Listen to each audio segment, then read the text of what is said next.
რა სასამართლო მივიღეთ დღეს? მე მუდმივად რო გავიმეორებ, რომ ყუბლაშვილმა სასამართლო დამარხა და ვალერი ცერცვაძე, რომელიც არის სააპელაციო სასამართლოს თავმჯდომარე. იგივე ის არის იუსტიციის საბჭოს მდივანი.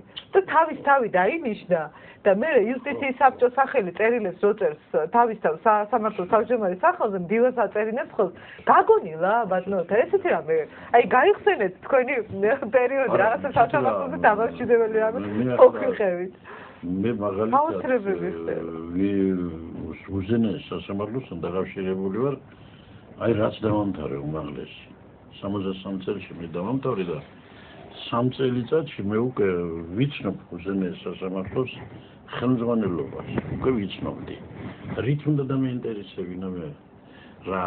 მე რამე მატერიალურად დავაინტერესებდი, თანამდებობრივად დავაინტერესებდი თუ რაღაცა, მაგრამ აი მე საამაყოდ შემიძლია მოიგონო ერთი ფაქტი. რომ ახალი დამთავრებული, 3 წლის დამთავრებული ბავშვი ვარ, ახალგაზრდა ვარ, გათმის და თავმჯდომარეს თავი ვიცნობ, მოადგილეს ვიცნობ და ჩემს სოფელში რაღაც მოხდა. უსამართლოდ დასაჯეს. აქედან ადვოკატი, მეგობარი იყო ჩემი. ადვოკატი ჩავიყვანე. მაშინ მე თანამშრომლობდა ადვოკატურაში არავინ და ყველაფერი და იქ არასწორად გადაწყდა, იქ სრულიად უდანაშაულო იყო ეს ბიჭი. და არაფერი და წამოვიდა და კასაციამ ასწავლა და ესე გახშფოთებული ვარ, ხო ჩვეულებრივად ახლა მე ვერავინ ვერ დამაბრალის, ვერც ახლა და ვერც მაშინ ვერ მეტყოდა რომ მე რამე დაინტერესება მქონდა გარდა ადამიანური სამართლებრივი გზნობისა. და შევდივარ ბატონის სერგო ხაჯაია იყო განათლოს იმის სული ღმერთმა, როგორი კაცი იყო, წარმოგიდგენიათ? შევდივარ ეს კაცი დეუნება რომ ბატონო სერგო, ჩემს სოფელში მოხდა ასეთი დიდი უბედურება, დიდი უსამართლობა. არც შატობდა და არც წარმომადგენელი არა ვარ. დამიწერე განცხადება. დაუწერე განცხადება და პრეზიდიუმზე გაიტანა კასაციის შემდეგ პრეზიდიუმი იყო და ახლა როვადრი მე. აი ხომ საბჭოური პერიოდი იყო. ეხლა არ ვითხრას ვინმე, მე საერთოდ უპარტიოდ გავატარე. ჩემი ცხოვრება მე კომპარტიაში არ ყოფილი ვარ. და კომპარტიისაგან დაზარალებული კაცი ვარ. იმით რომ 20-ში ბიძა დამიხვიდეს მამისმა და მამაჩემმა ციმბირში 21 წელიწადი გაატარა. და მე პარტიაში არ ყოფილი ვარ. ისე გავატარე ჩემი ცხოვრება. ამიტომ კაცმა არ მითხრას. კაცმა არ მითხრას, ახლა მე რომ რაღაცას მივტირი. მაგრამ მე მივტირი სამართალს. მე დღეს როგორ უნდა წარმომედგინა, რომ საქართველოს დამოუკიდებელ საქართველოში მე უფრო უკეთესი სამართალი არ მექნებოდა.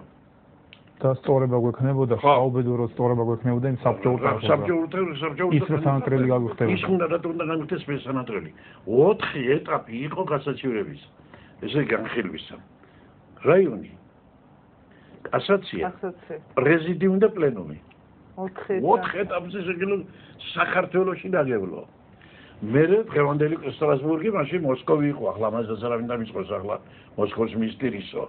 მაგრამ მე-5 ეტაპი იყო მოსკოვი. 5 ეტაპიდან გადამრჩა მე დღეს საქართველოში. არაფერი. რა არის? ის ერთი ინსტანციაც არა გვაქვს რეალურად. ეს მე მინდა რომ ამას დაუფიქრდეს ყველა. აუცილებლად. ეს რა არის? რას გავს ეს? ესე იგი ეს მითხრას ახლა მე რომ სამართალია დღეს საქართველოში? აი მოსამართლე ორკოდაშვილი ყოფილა დისციპლინარული ორგანოს წევრი, დისციპლინარული დევნის ორგანოს. ანუ ეს ადამიანი რომელმაც ვადაგასულა მოსამართლე, ესეთი პიროვნული მახასიათებლების კვალობაზე მიიღო მამაჩემის წინააღმდეგ უკანონო განაჩენი, სხვა მოსამართლეების დევნაშია დაწინაურებული. სხვა მოსამართლეთა დევნის იმის გამო, რომ 10 წელზე მეტი ხანი ამუშავებენ ეს ორკოდაშვილი ახლა დენაშვილი მეიშვილის დეიდა. მე კიდე ნაცისაური გავშლი. Საქმე ხა ჩვენ კონკრეტულ საქმეზე ვსაუბრობთ ბატონი ომარის საქმეზე. ძალიან ბევრი ადამიანი დაუბრუნდა ქვეყანას პოლიტიკური ნიშნით დაპატიმრებული, ბევრი უკანონო პატიმარი, რომელსაც პოლიტიკური мотиваცია არა აქვს, მაგრამ მარტო იმიტომ, რომ ვიღაცას უნდა და თუნდაც ეს ვიღაცა ეს არის რიგითი პროკურორი, სულაც საკმარისია იმისთვის, რომ ადამიანები უკანონოდ იხდიან საშიშელს. მე რამდენიმე მაგალითი შემილია, სხვა შორის სია, რომელიც ჩვენ ახლა გავაკეთებთ ბოლო პერიოდში. მარტო აი ამ 3 თვის განმავლობაში. ეს არის 9 აპრილიდან დღემდე დაპატიმრებული ადამიანები.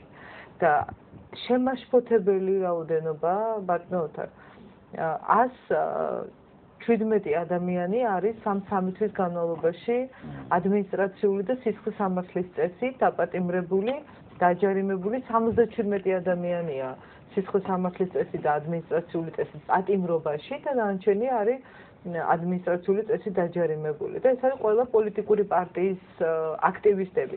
ეს არ არის ამომწურავი ინფორმაცია სხვა შორის, იმიტომ რომ ჩვენ არ აგვაქვს იმ ხალხის ინფორმაცია, ვინც არ არის თქვათ პარტიის წევრი, მაგრამ რიგითი ადამიანები, რომლებიც აქციებზე მოდიოდნენ და ძალიან ბევრი ესეთ პატიმრებაში და შეიძლება ყოველს ინფორმაცია არ გქონდეს, ამიტომ მე ისარგებლებ შემთხვევით და კიდევ ერთხელ გთხოვდით, რომ ყველა ვინც არის დღეს დაპატიმრებული აი ამ აქციებში მონაწილეობის გამო, საპროტესტო ღონისძიებებში მონაწილეობის გამო და არ აქვს ჩვენ ეს ინფორმაცია, მოგვაწოდეთ ეს ინფორმაცია, ჩვენ ვაკეთებთ ახლა მე ვფიქრობ ძალიან საჭირო საქმეს, მე პირადად დაუბრუნდი ისევ ჩემ პროფესიას და დავიწყე ბაზის შექმნა და მე ვიცი რომ ზაქრო ძალიან აქტიურად მუშაობს არასამთავრობო სექტორთან ერთად, რომ ყველა ინფორმაცია მოვაგროვოთ დაზარალებულების დაპატიმრებულების, დაჟილების, არ ვიცი, დაშინებულების, დაცემების და ყველაფერზე ვაკეთებ სამართლებრივ რეაგირებას. ყველაფერზე შეგვაქვს საჩივარი.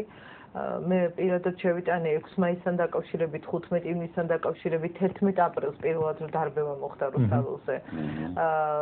18 ივლისს ავლაბრის რეზიდენციასთან, 28 მაისს ფურცელაძის ქუჩაზე თავდასხმა მოხდა და აქციის მონაწილეების ცემეს. ყველაფერზე არის შეტანილი საჩივარი და არც ერთ საქმეზე გამოძიება რეალურად არ მიმდინარეობს, იმიტომ რომ ასეთი ადამიანი დაკითხული არ არის. როგორ შეიძლება ხა 220-ზე მეტი ადამიანი იყოს დაზარალებული ამ 3 თვის განმავლობაში ნაცემი ეპიზოდურად რო უსაფრთხებოდნენ ქუჩის კუთხეში და არც ერთ საქმეზე დაკავებული არ იყოს არავინ პასუხისმგებელი პირი. მაშინ როცა ყუბანევილს რო ელექტრონული პოსტი წერილი გაუგზავნა ის ბიჭი მაშინვე დააპატიმრეს. თუ კი რაიმ სადმე ზონდერ ჯგუფის წარმომადგენელს თუ პოლიციას, რომელსაც ფორმა არ ეცვა, თურმე აღმოჩნდა რომ პოლიციელი იყო, ან კაცმა არ იცის იყო თუ არა. დინმე საერთოდ შეეხوان, თავი დაიცვა და თავდაცვის მიზნით ხელი მოხდა. ყველა დააპატიმრეს ეს ბიჭები და ბევრი აბსოლუტურად სუტყვიულ უბრალოდ. აი მაგალითად მე მახსოვს 15 ივლისს, როცა ეს ყველაზე დიდი დარბევა მოხდა.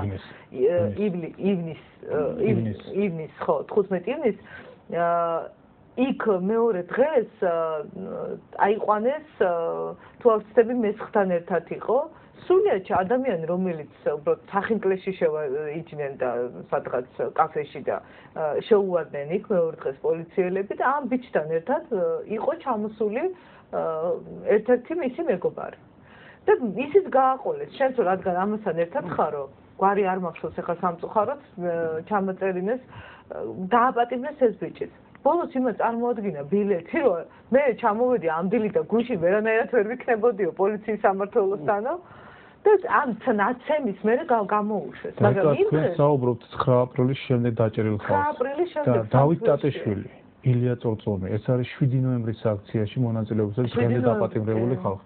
7 ნოემბრიდან დღემდე გავიდა 2 წელიწადი. 2 წელიწადი გავიდა